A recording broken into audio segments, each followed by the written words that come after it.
Em um mundo cheio de casos para investigar, existem alguns que se destacam por sua capacidade de comover profundamente, nos deixando com uma sensação de tristeza e desolação que é difícil de sacudir. Esses eventos não apenas nos informam, mas também tocam nosso coração, lembrando-nos da fragilidade e vulnerabilidade da condição humana. Neste vídeo, então, vamos explorar e analisar uma série de notícias e crimes tristes que têm o poder de fazer chorar, situações que nos confrontam com a crueldade da realidade e a profundidade do sofrimento humano. Existem muitas histórias de superação e, embora eu não costume contar com tanta frequência esse tipo de vídeos, há um grande público para esse tipo de relatos, sejam eles reais ou de ficção, em filmes, livros ou postagens. Mas também é verdade que eles comovem por pouco tempo. E é que ao longo do dia, vamos esquecendo esse tipo de vídeos, embora também existam outros tipos de histórias, aquelas que não são baseadas em fatos reais, mas que são. Histórias de vida que por algum motivo se recusam a ir embora, como a que vou te contar hoje. E não é menos verdade que quando essas histórias têm um lado trágico, elas têm que ficar conosco, às vezes, para sempre. Foi isso que aconteceu para milhões de pessoas na Espanha e também no mundo. Um reality show popular, um formato repetido à exaustão em todos os países e em todos os idiomas. Mas um participante único, ou melhor, uma participante. Uma menina de 11 anos que chegou ao show com um fardo pesado que só deixaria de lado para perseguir um sonho e deixar uma história para contar. A história de Iraila La Torre. Se você ficar nervosa, não tem problema, pois nós... Sabemos. Me dá uma... Volta muito em breve. Ela não estava esperando isso, não é? E esses pequenos conflitos, por quê? Vamos, aproveite.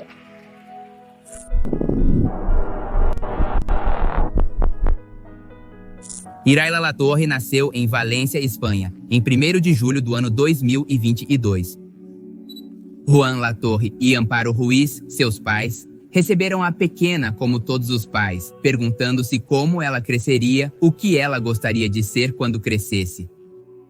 Uma pergunta que seria respondida muito em breve, anos antes do que esperavam. E é que a pequena Iraila, quando tinha apenas 2 anos, mostrou um enorme interesse pela arte. Juan era ator, então a escolha não o surpreendeu, mas sim que, sendo quase um bebê, a menina já havia feito sua escolha. O interesse dela era evidente. Ela gostava do palco, atuação, dança e, acima de tudo, o canto. Durante o ensino fundamental, o interesse desta menina não diminuiu, como costuma acontecer com as crianças. Pelo contrário, ela está decidida a se tornar cantora e atriz.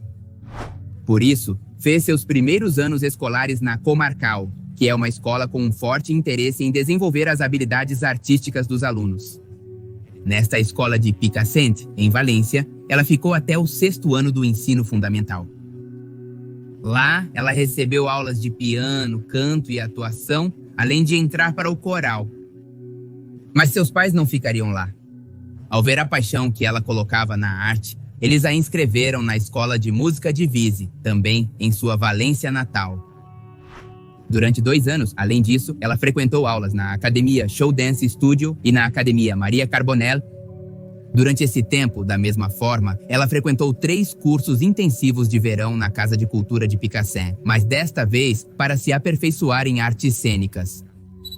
Mais tarde, no ano de 2013, ela receberia uma série de aulas de técnica vocal no Centro de Voz e Linguagem de Tânia Centeno. Além disso, ela continuava com seus estudos em inglês, pois as músicas que mais gostava estavam nesse idioma, e dizia que se pensava em ser uma artista de nível internacional, tinha que dominar o inglês. Como vemos, era uma formação intensíssima, que alguém de tão pouca idade só poderia seguir se tivesse uma paixão descomunal e um objetivo muito claro em mente. Esta história começaria a ser conhecida pouco depois daquele 6 de fevereiro de 2014, quando vai ao ar o primeiro episódio do The Voice Kids Espanha, em uma audição comovente. Todos os jurados giraram suas cadeiras e aclamaram a pequena de 11 anos que estava dando tudo no palco. O que eles não sabiam era que Iraila havia sido rejeitada para um programa da rede Antena 3 um ano antes. Após essa rejeição, ela se inscreveu no The Voice Kids enviou um áudio, depois um vídeo e preencheu formulários. No entanto, para a menina foi muito clara em um ponto. Ela não queria que colocassem no formulário que estava doente. Ela não queria ser conhecida como a garota com câncer. E seus pais concordaram. Até aquele momento, Iraila já havia passado por um transplante e tratamentos experimentais, quimioterapia e radioterapia, e finalmente foi escolhida para participar. Tudo começou quando Iraila completou 7 anos em 2009. Uma notícia abalaria a única coisa que parecia intocável, que era o futuro. E foi no dia 5 de agosto. Há algum tempo, Iraila não se sentia bem. Ela começou a adoecer no mês de julho. Seus pais começaram com as consultas médicas, mas não parecia haver nada de errado. É uma experiência angustiante para qualquer pai, você pode imaginar. Principalmente quando começaram a receber ataques por parte dos médicos, especialmente um pediatra que os acusou de hipocondríacos. Mas finalmente encontrariam Marisa Tronchoni, uma pediatra que rapidamente soou os alarmes. E poderia ser um neuroblastoma, que é um câncer que se origina a partir de células nervosas imaturas encontradas em várias áreas do corpo. Ela foi encaminhada com urgência para um centro de alta complexidade, onde confirmaram as suspeitas. Foi um golpe totalmente devastador para os pais. Os pais pensaram durante um mês antes de dizer à menina qual era a sua doença. Surpreendentemente, Iraila aceitou sem reclamar ou fazer alarde. E é que há algo que os médicos lhes disseram e que não conseguem parar de pensar. No melhor dos casos, Iraila tem mais 5 anos pela frente. O tratamento segue igual. Seus pais decidiram dar a ela a melhor qualidade de vida possível. Iraila perde o cabelo e eles compram uma peruca para ela, enquanto continua indo aos melhores especialistas. Inclusive um que cobra 160 euros por meia hora de consulta. Não é uma família de grandes recursos, isso precisa ficar claro. Seu pai é taxista e sua mãe é empregada de comércio, mas decidem deixar tudo para viver plenamente os anos que têm pela frente. Então, um dia, Iraila disse a eles: "O câncer não vai amargar minha vida." E é que ela nunca parou de ter aulas, e em suas visitas periódicas ao hospital, ela começou uma espécie de jogo com as enfermeiras. Se ela não cantar para elas, elas não fazem os exames. Quando a Voz Kids estreou, Iraila estava passando pelo seu melhor momento. O câncer recuou e ela está pronta para enfrentar o seu sonho. Mas nesse mesmo mês, a doença reaparece e todos os avanços dos meses e anos anteriores parecem cair totalmente em declínio. Piora a tal ponto que as perspectivas mudam de um minuto para o outro. Tudo indica que o tempo está se esgotando para ele. Iraila tem entre 2 e 3 meses de vida. Mas por outro lado, Juan e Amparo, que são seus pais, não param de pensar que milagres acontecem. Talvez Iraila fosse a primeira pessoa a vencer um neuroblastoma em estágio 4. Essas são as circunstâncias em que a menina aparece no palco, cativando a audiência em questão de segundos e fazendo com que os 3 jurados virem suas cadeiras ao mesmo tempo. Ela está interpretando Diamonds de Rihanna, David Bisbal, Rosário Flores e Malu, e isso foi o que todo mundo viu nas telas, mas era um programa gravado. Enquanto era transmitido, Iraila estava no hospital assistindo sua apresentação através de uma tela.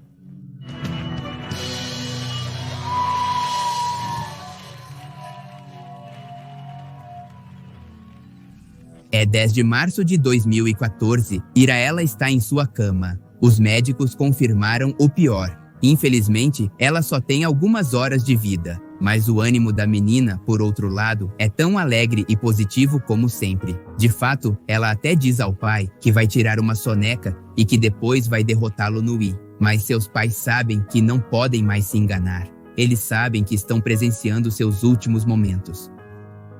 Infelizmente, ela nunca mais iria acordar. Ela se foi enquanto dormia. Naquele mesmo mês, sua fotografia apareceu em uma revista para adolescentes que ela sempre lia, mas não pôde ver. E então, na manhã seguinte à sua morte, chegou também seu primeiro contrato profissional como cantora. Naquele mesmo dia, seus pais entraram em contato com a produção do The Voice. A notícia pega todos de surpresa.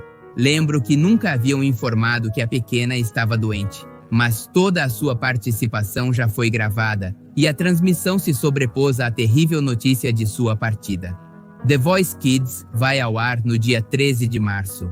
No momento em que a pequena aparece cantando sua versão de Diamonds, a audiência do canal dispara para mais de 7,5 milhões de espectadores simultâneos. Mas a partida de Iraila foi o começo de algo mais. A pequena queria doar seu primeiro salário para a pesquisa na luta contra o câncer. Foi por isso que seus pais decidiram criar uma fundação com esse propósito. A luta de Iraila durou 4 anos, 7 meses e 5 dias. Isso incluiu quimioterapia, radioterapia, transplante de medula óssea, intervenções cirúrgicas e 2 tratamentos com medicamentos experimentais. Que, como eu já havia comentado anteriormente, ela tinha uma atitude muito positiva e, de fato, em nenhum momento perdeu o ânimo nem deixou de atender aos seus estudos, tanto os normais para qualquer criança, quanto os que tinham a ver com sua formação como artista. Iraila Latorre fez parte da equipe de Malu no La Voz Kids e a artista dedicou uma postagem em suas redes sociais após saber do falecimento da pequena. Além disso, não foi a única. David Bisbal e Rosário também se juntaram. Através dessas publicações, o apoio à família chegou de forma massiva e foi através das mesmas redes que seus pais pediram colaboração financeira para a pesquisa. Assim, no dia 11 de junho de 2014, quando apenas 3 meses haviam se passado desde o falecimento de Iraila, seus pais, juntamente com Nick Skelton, seu músico favorito, e outros colaboradores próximos, criaram a Associação Nacional Iraila, uma iniciativa para o financiamento da pesquisa do câncer infantil. Esta associação tem um objetivo muito claro. Seguindo o caminho da paixão da menina, procurou-se realizar eventos artísticos que terão o objetivo de arrecadar fundos e financiar projetos de pesquisa sobre o câncer infantil. No entanto, embora tudo soasse muito bem, poucos meses após sua fundação, Amparo, a mãe de Iraila, abandona a associação. Juan Latorre, o pai, é quem fica encarregado, mas a associação se dissolveu no dia 31 de dezembro do ano 2021. Em seus anos de atividade, conseguiu arrecadar e financiar projetos relacionados à pesquisa por um valor próximo a 200 mil euros. A vida e a carreira de Iraila Latorre foram breves. Alcançou seus sonhos antes do fim. Não foi um sonho gratuito nem infantil. Trabalhou mais do que qualquer um para conseguir isso em uma corrida contra o tempo e, ao mesmo tempo, a fatalidade.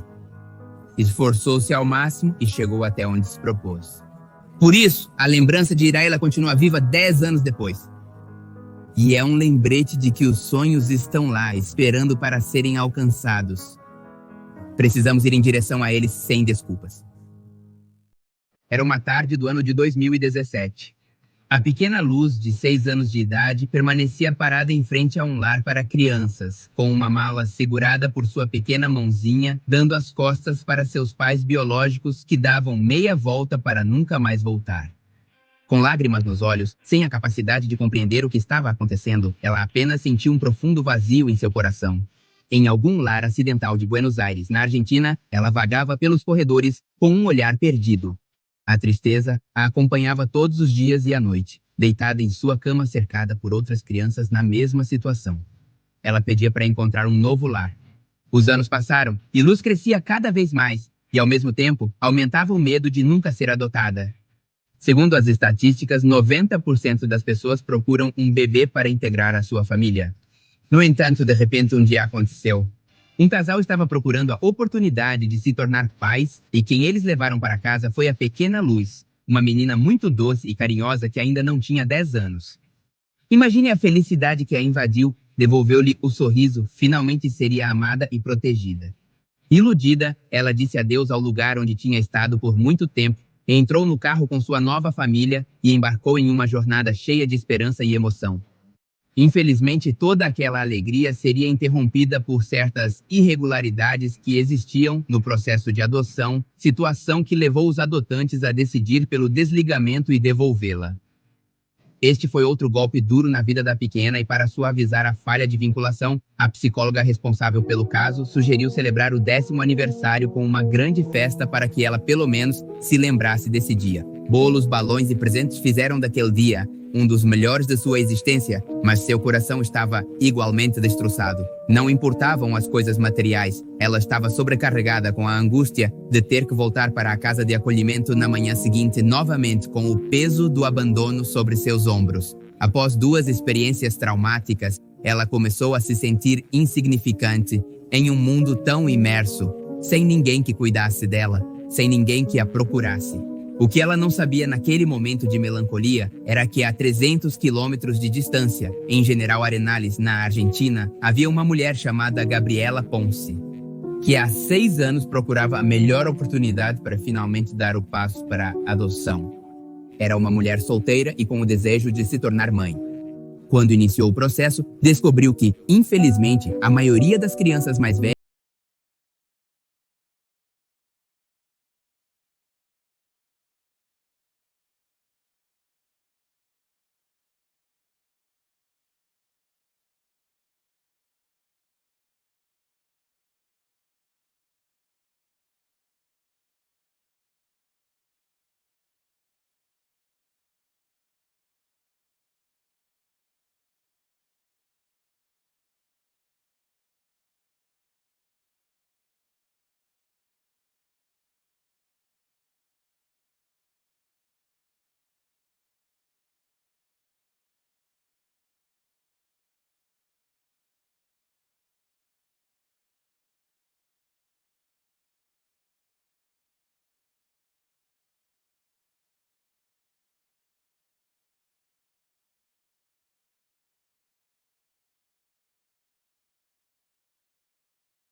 as festas de fim de ano de 2021, uma época em que existem milhares de sentimentos conflitantes. Desejos e presentes são pedidos, mas durante o brinde, Gabriela só conseguia pensar em quão sortuda ela era, porque em poucos dias ela encontraria a luz. O que ela sabia até então era que a emoção era mútua.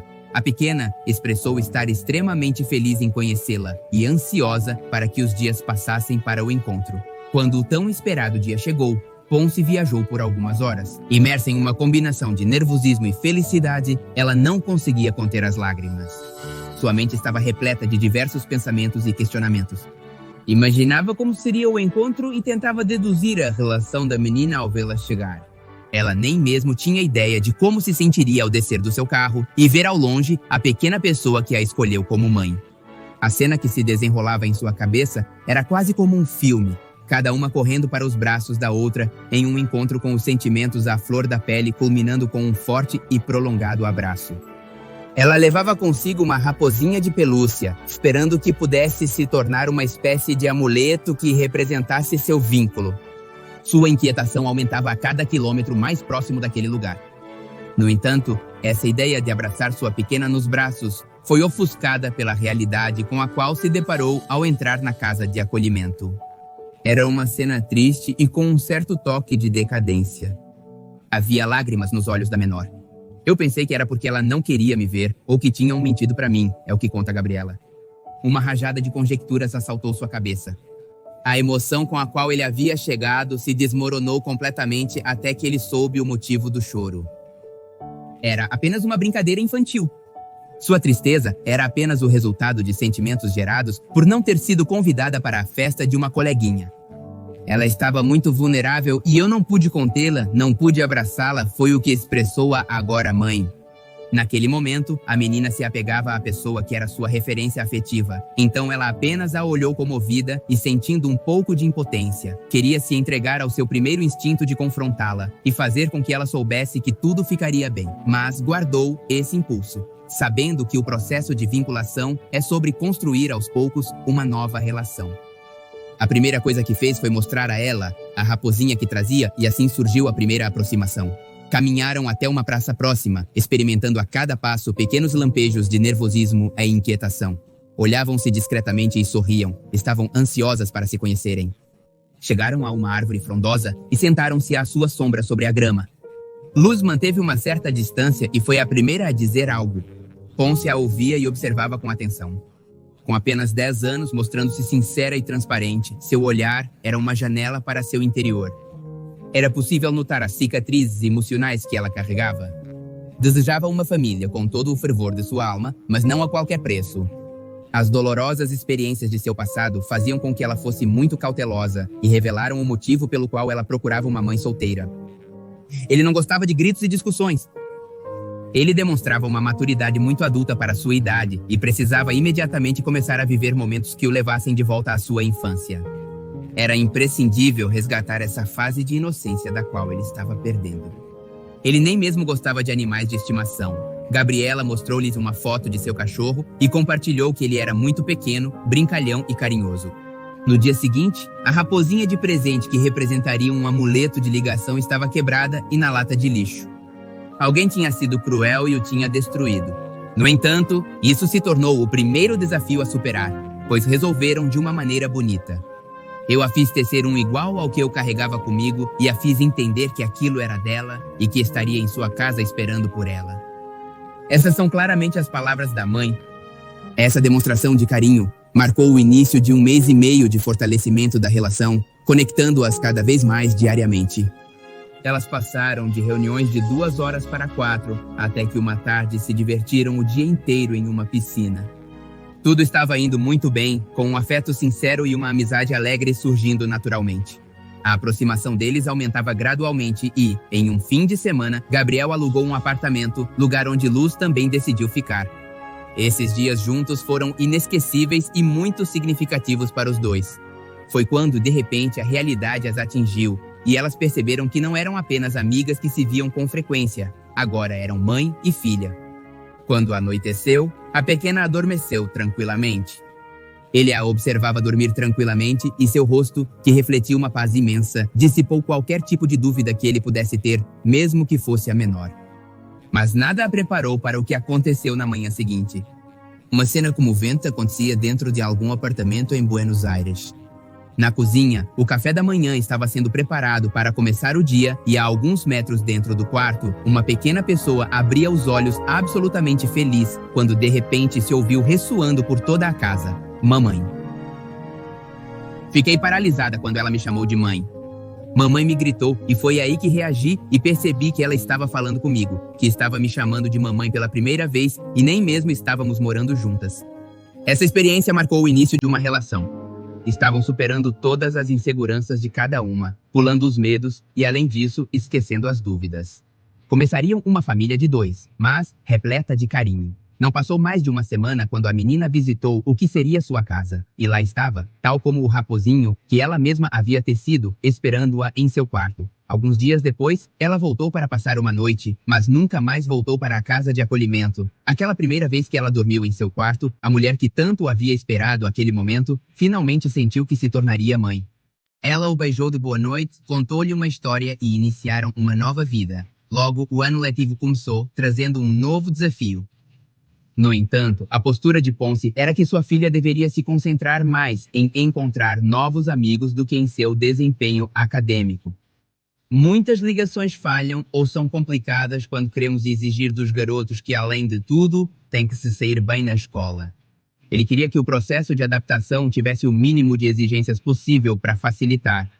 Mesmo com todo o apoio que recebia de sua nova família, os medos ainda apareciam de vez em quando, e esse temor se intensificava cada vez que seu aniversário se aproximava. Em sua mente, guardava aquela terrível lembrança em que, após a festa, foi devolvida ao orfanato, portanto, teve sua primeira crise antes de completar 11 anos. Ambas sabiam que quando aquele dia chegasse, as coisas se tornariam um pouco complicadas, onde os sentimentos transbordariam, trazendo inseguranças e, ao mesmo tempo, algumas lágrimas de incerteza. O que acontecerá depois da minha festa? A menina se perguntava a todo momento. Não bastavam as palavras de encorajamento que recebia. O que ela precisava era de certeza, e isso só viria com o tempo. Finalmente, aquele dia chegou. Ela começou sua celebração decorando um bolo de unicórnio. Mais tarde, o resto da família chegou para acompanhá-la. Cantaram-lhe as manhanitas, ela apagou as velinhas e fez um pedido. Tudo estava indo maravilhosamente bem, até que de repente sua expressão mudou radicalmente. Ela viu que meus irmãos estavam indo embora, que sua festa de aniversário estava terminando e começou a chorar de uma maneira que eu nunca tinha visto antes. Isso foi dito pela mãe. O terror de sua festa terminar a arrastou de volta para a sensação de incerteza. Ela tinha um medo imenso de que sua mãe a mandasse de volta. Como fazíamos ela entender que isso não era possível quando havia passado por algo parecido? Só o amor e o tempo garantiriam isso, diria a mãe. Sem dúvida, existiam muitos desafios que deveriam superar, o que só poderia ser alcançado com o passar dos dias. Fortalecer a confiança com ações que ajudassem a proporcionar uma percepção de estabilidade, principalmente na pequena luz. Depois daquele aniversário emocionante, há dias em que sua tranquilidade é interrompida por esse mesmo medo. Sabe que o processo de adoção ainda não terminou e repetidamente diz à sua mãe: "Você sabe que eu quero ficar aqui para sempre, não sabe?" Ele sempre recebe uma resposta calorosa e a calma de que será assim.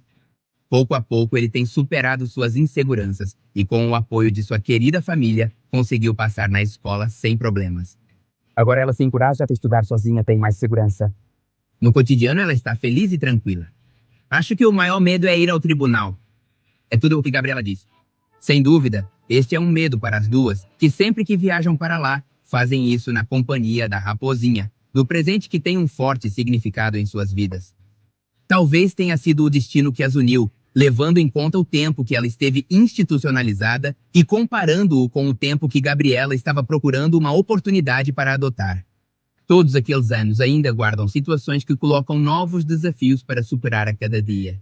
Como a questão de seus pais biológicos, eles perderam todos os direitos sobre minha filha. No futuro, obviamente, vou acompanhá-la porque ela vai querer saber sobre sua família biológica, mas hoje, juridicamente, eles não têm nenhum tipo de vínculo e não podem se aproximar, é o que afirma Gabriela. Esta parte representa um grande mistério para a mãe. Ela queria saber tudo que sua pequena vivenciou antes de chegar ao aconchego de seus braços. É extremamente difícil para ela descobrir como sua filha pode ter sofrido violência e abusos devido a certas reações ou comentários que houve da menina. As feridas surgem como respostas a algumas circunstâncias que se apresentam. Ela é apenas uma menina, brinca, ri, corre, tem acidentes e quebra coisas. No entanto, quando algo assim acontece, ela costuma perguntar: "Por que você não me bate se eu já quebrei?" Indubitavelmente, existe um certo medo de apanhar. Mesmo quando recebe um abraço um pouco brusco em forma de brincadeira, ela imediatamente se assusta e se protege com as mãos, temendo sofrer algum tipo de reprimenda. A soma de todas essas experiências fez com que Ponce expressasse seus sentimentos através do Twitter. Começou a mostrar a trágica realidade que muitos jovens sofrem por não serem adotados por causa de sua idade. É entender as coisas que vivo sem que te conte detalhes. E por trás dessa pergunta está a história dela e a história de muitos meninos. Isso é o que Ponce diz. Hoje, graças à sua história ter sido conhecida mundialmente, ela e sua filha sentem-se orgulhosas pelo que podem contribuir para gerar consciência sobre este tema. Depois de muito sofrimento, Luz se sente amada, protegida e com muita sorte, pois expressou à sua mãe que sente alegria por ela não ter tido mais filhos, pois assim pôde adotá-la. As lágrimas que são derramadas no presente são de felicidade e emoção, como no aniversário de Gabriela, que no meio das festividades e presentes ouviu um comentário muito carinhoso. "Mamãe, eu perdi todos os seus aniversários, mas ganhei este." Uma menina tão inocente com a crença de que tudo o que acontece com ela é porque ela ganhou e não porque é um direito fazer parte de uma família que a acolha em um ambiente de proteção e apoio. Isso acontece, obviamente, com milhares de jovens no mundo e ninguém melhor que Luz conhece essa realidade a fundo. Ela viu como muitos deles atingem a maioridade e nunca são bem-vindos em uma família. A mãe, orgulhosa de sua pequena, juntou-se a uma campanha que busca conscientizar com a hashtag Adotem Crianças Grandes. Ele conhece a imagem gravada na mente de sua filha, que se resume ao seguinte. Nas palavras da menor são estas. Os meninos mais velhos estão tristes em casa, ansiando por uma família que nunca chega. É preciso adotar todos os mais velhos também. Sortudas por terem se encontrado no caminho, quiseram compartilhar sua história para mostrar o outro lado da adoção que ninguém leva em conta. Todas as crianças têm direito a uma família, e este exemplo de coragem e amor demonstra isso. Helena Mukina, uma das ginastas mais talentosas da história, tinha apenas 20 anos quando seu treinador a exigiu ao máximo para realizar um salto mortal cuja execução acabou por destruir sua vida. Ser atleta representava um símbolo de luta, coragem e bravura. Manter a mente e o corpo em equilíbrio sob a maior concentração possível. Submeter-se a uma disciplina rigorosa e, sobretudo, ter paixão. Em um esporte tão extremo como a ginástica rítmica, existem milhares de coisas que podem dar errado. É por isso que as exigências nos treinamentos acabam sendo excessivamente exaustivas. Helena sonhava em fazer história dentro deste âmbito. Ela conseguiu, mas da forma mais trágica.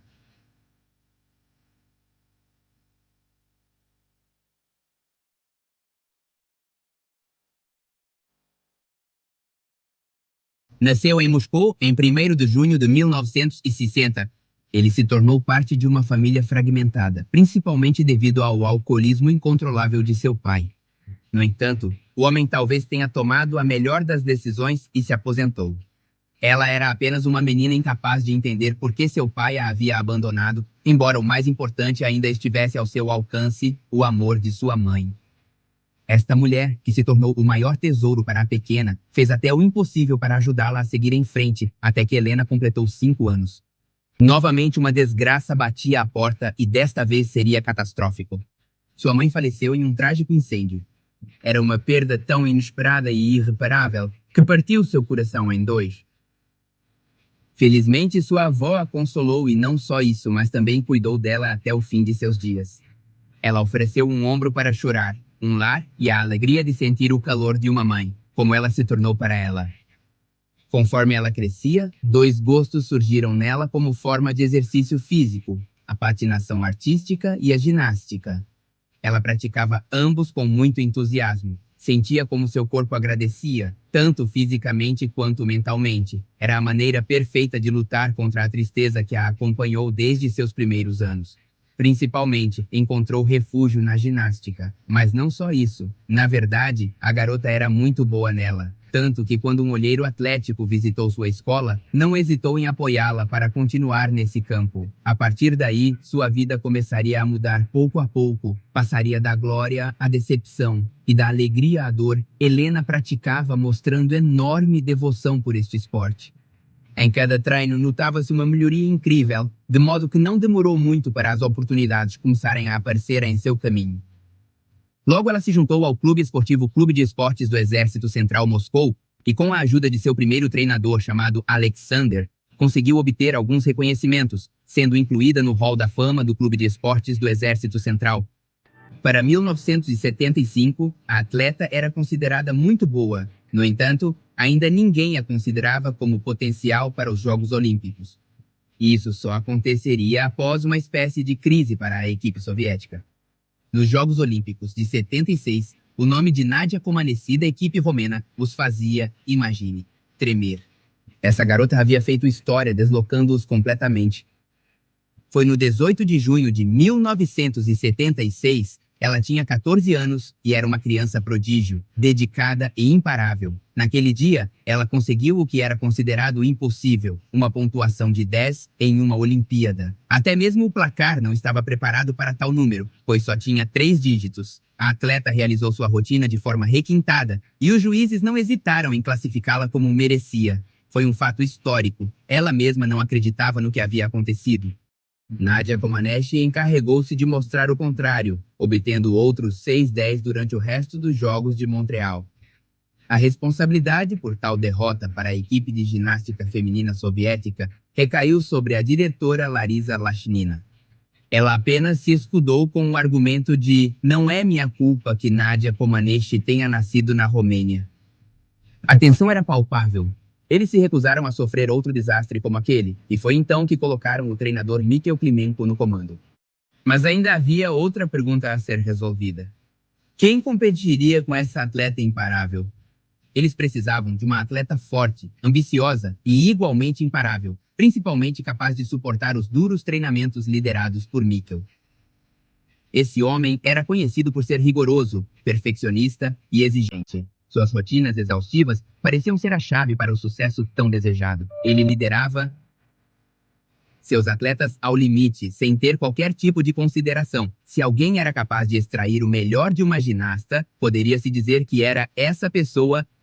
Naquela época, o treinador Alexander já havia levado Helena até onde sua preparação permitia e foi tomada a decisão de que a garota deveria trabalhar nada mais, nada menos que com Mikkel Klimenko, dando início ao seu momento mais glorioso, mas também à contagem regressiva de um acidente fatal. Assim que começaram a trabalhar juntos, notou-se um aumento considerável na habilidade do atleta. Ele tinha muito talento que não seria desperdiçado. Ele demonstrou isso na competição do Campeonato Mundial em Estrasburgo, na França, em 1978, e irrompeu na cena da maneira mais histórica possível. Naquele dia, presenciaram a rotina de uma das ginastas mais espetaculares de seu tempo, ganhando em um piscar de olhos o respeito de todas as competidoras e juízes. Em uma das performances, ela ganhou a medalha de ouro, superando incrivelmente a campeã olímpica Nadia Comaneci e outra das ginastas mais destacadas, chamada Neo Kim. Ela também empatou a medalha de ouro na final do evento de exercícios de solo, além da prata na trave de equilíbrio e barras assimétricas. Algo inédito. Sem dúvida, naquele dia nasceu a competição de Nadia. E o mundo percebeu, notou, ela arrasou mostrando seus movimentos que logo se tornaram característicos em sua apresentação. Incluiu um salto corbot, manobra que costumava ser realizada nas barras assimétricas, onde, a partir de uma posição na barra alta, ela dá uma cambalhota para trás e volta a agarrar a barra. Ela fez isso com uma volta completa. Vou deixar aqui um vídeo para você ver como é isso. Mas sua manobra mais impressionante foi um duplo salto mortal de costas no solo.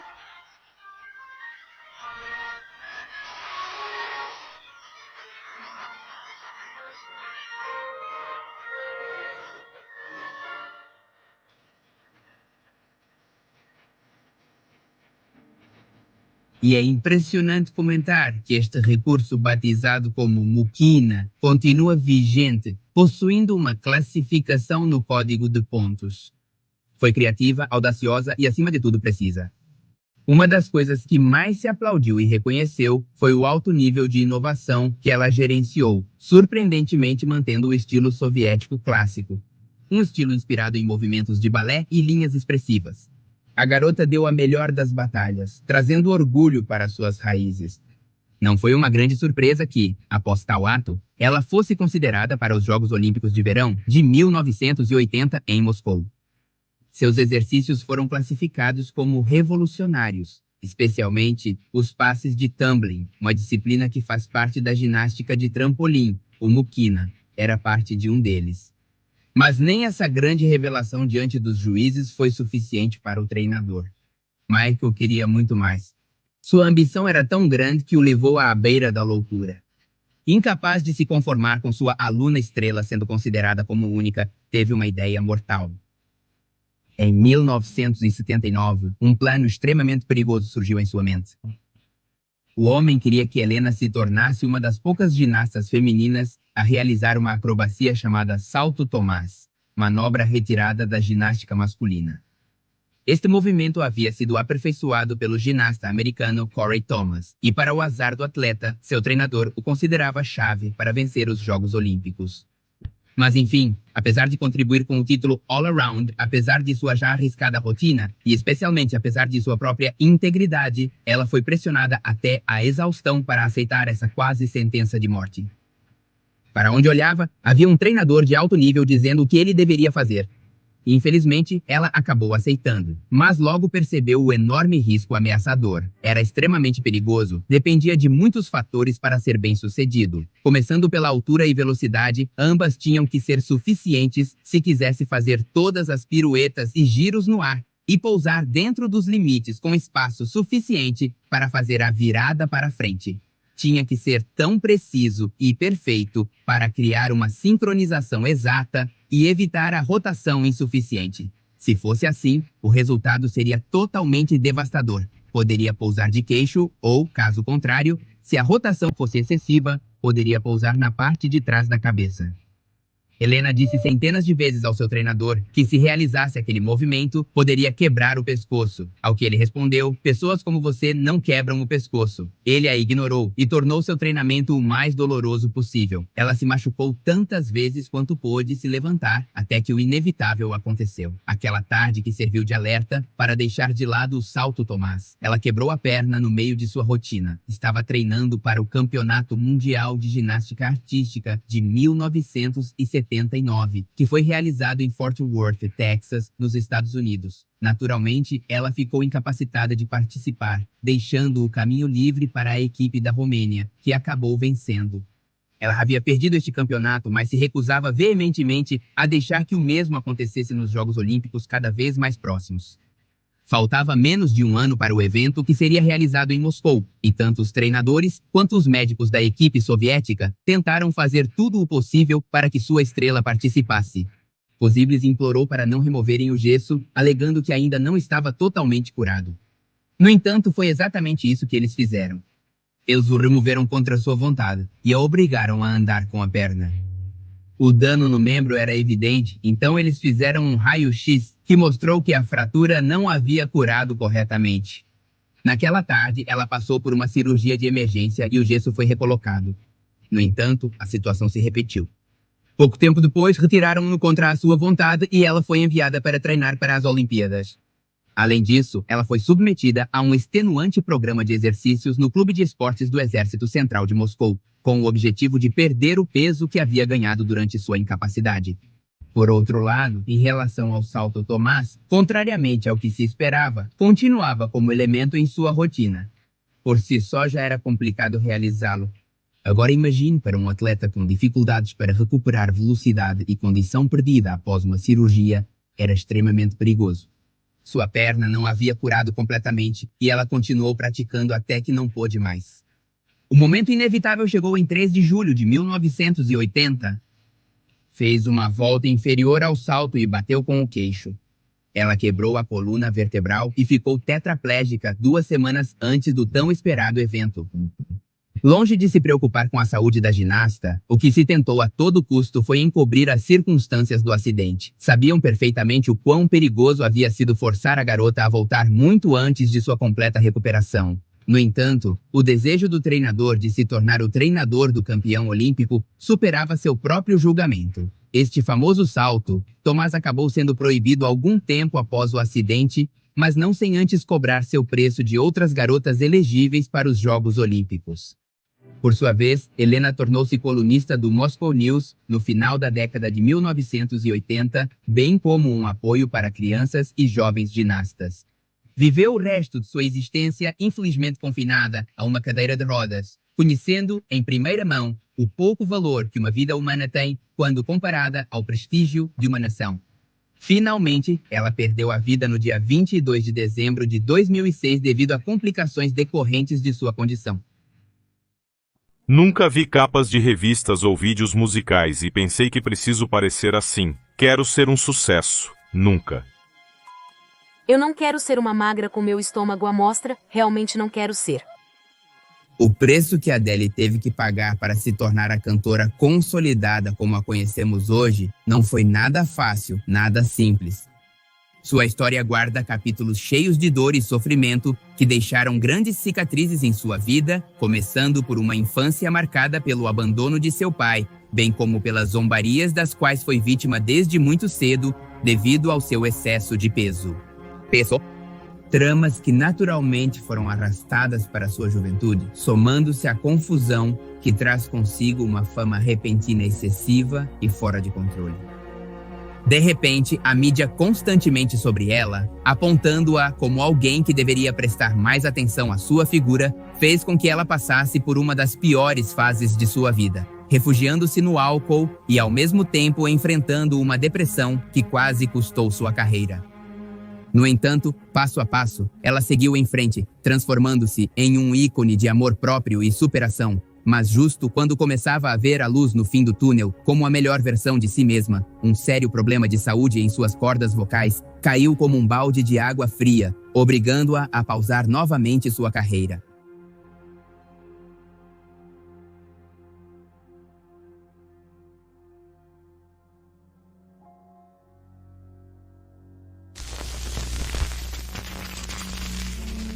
A londrina Adele Laurie Blueck Atkins, nascida em 5 de maio de 88, veio a este mundo para cativar milhões de pessoas com sua voz. Mas antes de ser artista, foi uma garota com uma vida normal, cheia de altos e baixos e experiências que moldaram seu caráter e sua coragem para seguir em frente.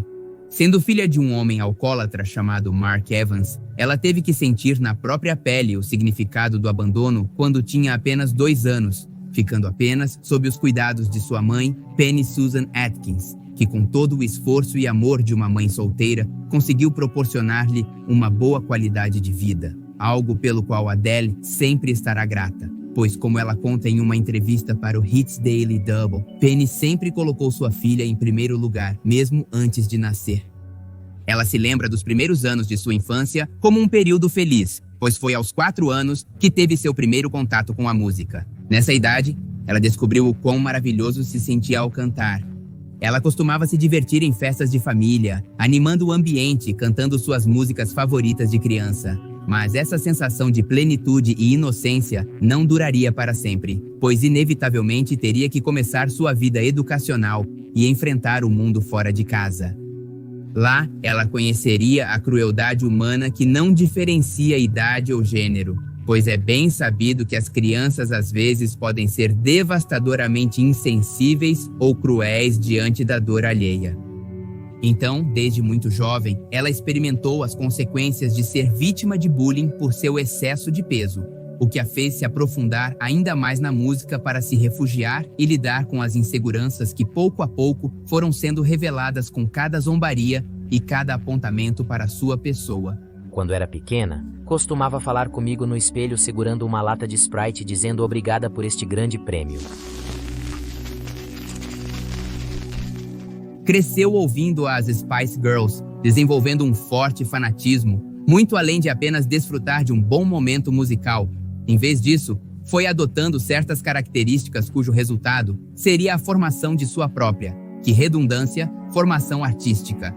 A propósito, o que é mais impressionante nas Spice Girls? Que elas não se importam, realmente não se importam com nada, e eu posso pensar na audácia delas e coisas assim. Por algum motivo, essa banda de música lhe dava a segurança de que precisava para enfrentar o desafio de ir à escola e ouvir os comentários sobre si mesmo. Basicamente, podemos dizer que ele usou a música como um escudo protetor que se tornou cada vez maior. Ao completar 15 anos, ele já estava muito consciente de seu amor pelo canto, embora curiosamente não houvesse nenhum exemplo a seguir em casa. Então, os discos e as músicas que ocupavam as listas de mais tocadas eram a única coisa ao seu alcance para aprender a moldar sua voz.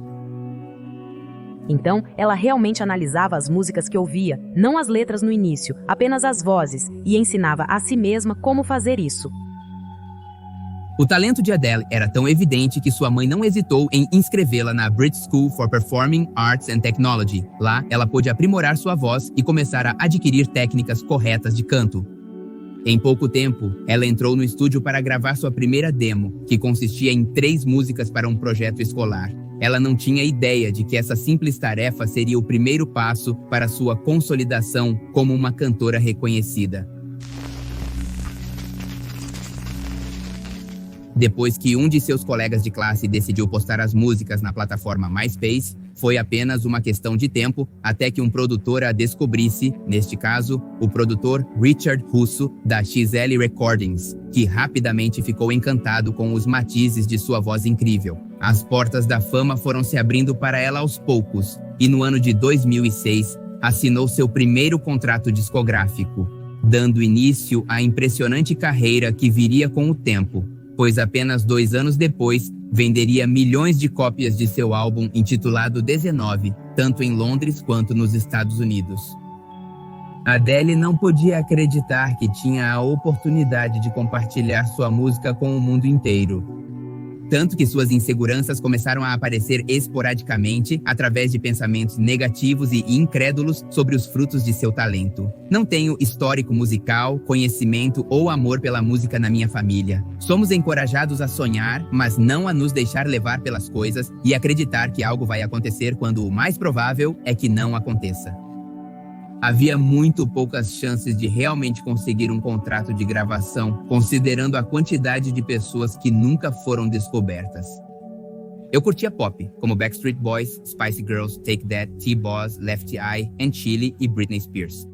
Pessoas que foram mega estrelas e ser como eles mesmo agora, e muito menos quando eu tinha 9 ou 10 anos, era o mais improvável do mundo. Você sabe o que eu quero dizer? É difícil ter paixão por algo quando você acha que não vai acontecer? Obviamente, essas são palavras da cantora. Sou uma cantora de soul e todas as minhas músicas são sobre desamor ou amor, porque não gosto de escrever músicas quando estou feliz. Que, como você percebe o pensamento de que a qualquer momento poderia acordar de um sonho incrível, assaltava sua cabeça constantemente. No entanto, a realidade era outra, e chegaria de repente com seu bem-sucedido álbum intitulado 21. Com a música Rolling in the Deep, ela ultrapassou fronteiras inimagináveis. Ela não podia mais negar que estava no olho público sendo admirada, ouvida e, pouco a pouco, adorada por seus milhares de fãs que aumentavam de maneira impressionante a cada dia. E, de fato, sabemos que ela é muito mais famosa do que as pessoas que admirava. Mas a fama sempre costuma vir com um preço, ser alvo de críticas e apontamentos. Novamente, ela foi apelidada de gordinha. Não parecia ser suficiente possuir uma voz espetacular. De uma forma ou de outra, ela era confrontada com o desafiador desafio de atender aos padrões de beleza da indústria. Ter uma constituição de tamanho grande colocou-a na boca de certas figuras do showbiz, inclusive o reconhecido designer Karl Lagerfeld, que se atreveu a declarar que Adele era uma mulher muito gordinha. A má atitude que a cantora adotou lhe valeu muito reconhecimento, mas acima de tudo, esforço. Longe de ser intimidada, ela enfrentou cada um dos comentários depreciativos que atacavam sua pessoa. Não estou traumatizada, apenas fico lá e canto, não faço acrobacias nem nada. Apenas escrevo canções de amor. Não estou tentando ser pop, não estou tentando ser jazz. Estou escrevendo canções de amor. Ela sempre manteve claro seu objetivo de ser reconhecida por sua música e não por sua figura. Então, sempre que questionada sobre seu tamanho, ela não hesitava em esclarecer as coisas, mesmo que tivesse que responder a mesma pergunta para diferentes meios de comunicação. Como fez com o Hits Daily Double, onde declarou o seguinte: eu amo comida e odeio exercício. Não tenho tempo para me exercitar. Vá comprar meu disco, então eu poderei perder peso. Na verdade, eu não me importo. Eu não quero estar na capa da Playboy ou Vogue. Eu quero estar na capa da revista Rolling Stone ou quê? Eu não sou uma criadora de tendências, sou cantora.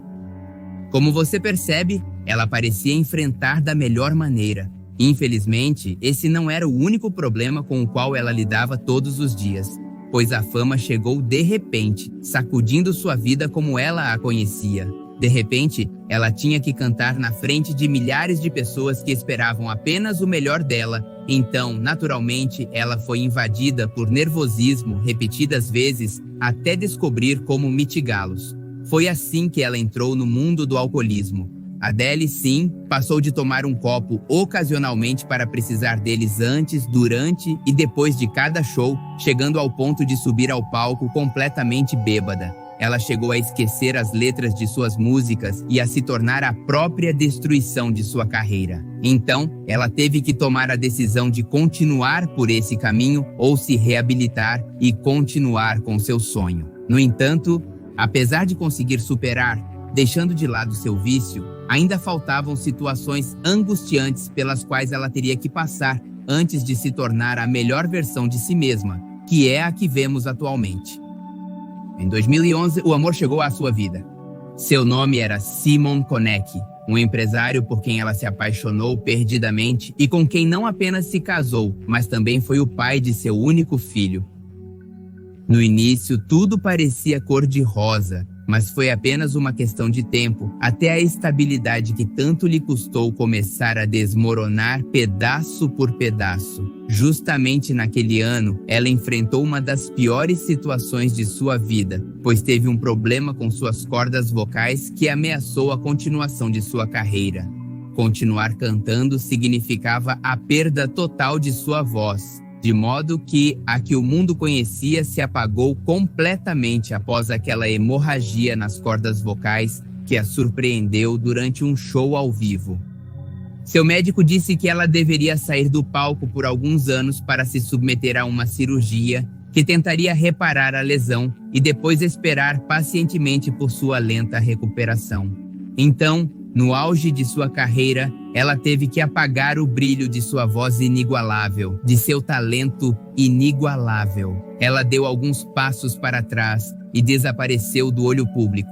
Esse tempo ela usou tanto para si mesma quanto para sua família. Tornou-se mãe do pequeno Ângelo. E com essa transformação em sua vida veio um novo desafio, a depressão pós-parto.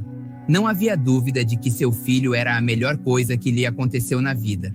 No entanto, o outro lado da moeda mostrava um futuro onde ninguém mais lembrava o nome de Adele, e ela era incapaz de suportar isso. Embora a realidade fosse completamente diferente, o mundo clamava por ela. Por mais música e letras inspiradoras, a prova disso recai nos 6 Grammys que ganhou no ano de 2012 após sua cirurgia. Passava, como te digo, por provas difíceis, mas com dedicação conseguiu ver a luz no fim do túnel. Chegou ao ponto de se recuperar completamente e cativar os fãs com sua música Hello, no ano de 2015, mais radiante do que nunca no palco, com uma mudança de imagem espetacular e até mesmo preocupada com sua perda de peso, mais por sua própria saúde do que pelo que os paparazzi diriam. Tinha algumas apresentações agendadas e ela estava feliz, sóbria e emocionada. Mas tudo desmoronou depois de 2 shows em que o problema em sua garganta reapareceu. Parecia que ela nunca mais poderia interpretar suas tão preciosas melodias. Além disso, ela anunciou sua separação com o pai de seu filho. Mais uma vez, ela se via presa em uma vida cinza e sem sentido, pois sua ideia de família era estar unida para sempre. E todos amam uma canção de amor. Desde que era muito jovem, prometi a mim mesma que quando tivesse filhos permaneceríamos unidos, que seríamos uma família unida, e tentei por muito tempo. Estava tão decepcionada com meu filho. Estava tão decepcionada comigo mesma. Só pensava o tempo todo que não seria mais eu a seguir esses padrões. Este teste veio para mostrar a ela mesma que, apesar das adversidades, sempre podia dar um passo à frente em direção à sua própria desconstrução. Ela viu a separação como uma oportunidade para se reconhecer e, ao mesmo tempo, dar esse passo que faltava para sua plenitude. Ela até tirou um tempo para estudar literatura inglesa. Um passo de cada vez, ela saiu do profundo abismo onde havia caído. Sem perder a esperança no amor, ela deu a si mesma a oportunidade de confiar novamente até que, no ano de 2020, entrou em sua vida o agente esportivo Rich Paul, com quem até agora tem um relacionamento de 2 anos. Hoje em dia, Adele tem 35 anos. É uma artista completa que, com muito esforço, superou adversidades físicas e emocionais. Ela dá ao seu público o que realmente é em sua música, sendo totalmente sincera em suas canções. Houve momentos em que estava escrevendo o disco ou ouvindo algo que tinha feito, e me dizia que isso pode ser muito privado, pode ser muito sobre mim para publicar, mas nada tão assustador quanto o que passei nos últimos 2 ou 3 anos de portas para dentro. Um claro exemplo de superação e amor próprio, que deixa à mostra as grandes possibilidades existentes para sair vencedor diante de qualquer obstáculo. Adele voltou a cantar, a encontrar o amor e a começar do zero, mesmo quando a vida lhe dizia que já não tinha mais nada pelo que lutar. Se você gostou desta compilação e quer que eu faça algum caso especial que se desvia um pouco dos crimes que normalmente fazemos ou de assassinos, você pode deixar isso aqui embaixo na caixa de comentários.